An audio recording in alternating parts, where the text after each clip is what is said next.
భిక్షయ్య గారి function hall మొత్తం మునిగిపోయింది. ఖమ్మం మున్నేరు ఉధృతి శారదేయ నగర్ టోటల్గా మునిగిపోయినది. ఎఫ్సిఐ గోడాం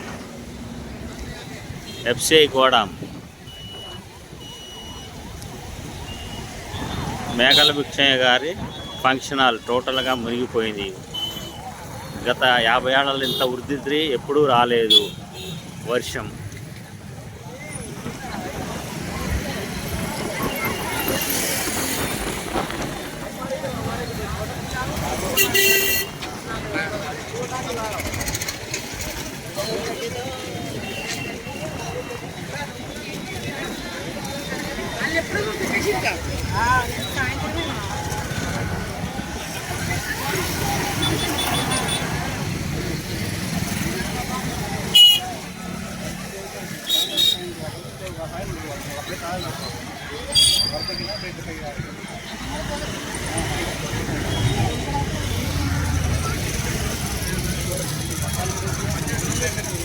అసలు ఫుల్ ట్రాఫిక్ ఇచ్చిపడుతుంది.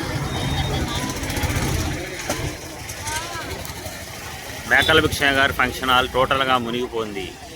గత 50 సంవత్సరాల్లో ఇంత ఉధృతి వరద ఎప్పుడూ రాలేదు. సునామీ టైంలో కూడా రాలేదు ఇంతగానం వాటర్.